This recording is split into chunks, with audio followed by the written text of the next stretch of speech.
The Dwarven Barbarian Adventurer. I usually like to start with a concept sketch. I don't take the concept sketch much farther than what I need to start my sculpting and to take it in the direction I want. If I'm sketching for illustration purposes, for myself or for a client, it's different. But when the end product is going to be 3D, I only need enough to take me to where I want to go. I like to sculpt in ZBrush. I use Blender 3D quite a bit as well, but ZBrush is where my heart is and where I've spent most of my years. The Dwarven Barbarian Adventurer starts out in a neutral pose.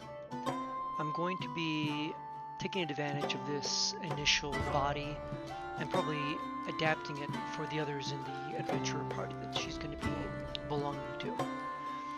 For this particular character, I start sculpting her in a neutral position in T-pose. This facilitates posing, and it's especially useful when relying on symmetry and any parallels that working on one part of the body will mirror the other. For this particular character, I already had the layout and the design, the proportions for this particular model. Taking it from there, I'm just tweaking the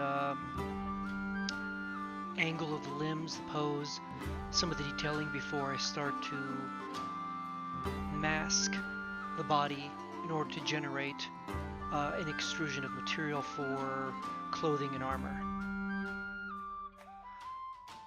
Some of the detail on here is probably going to be too fine for some of the smaller 3D prints.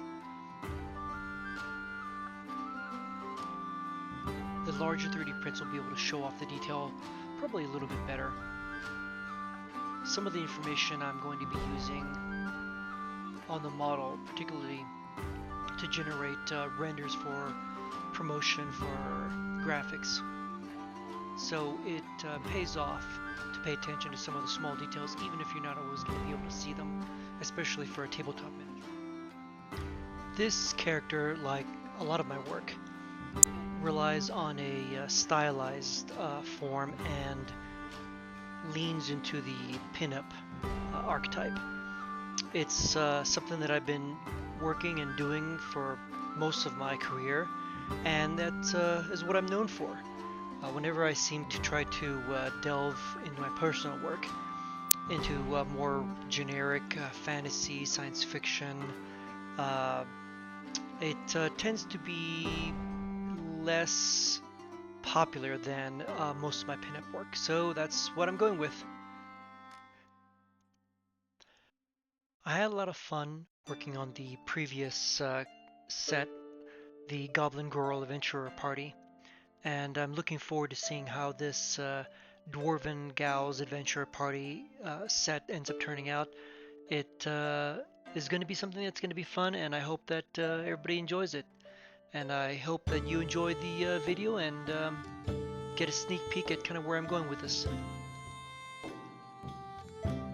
Again, thank you for those of you that support and are patrons of my work, and cheers!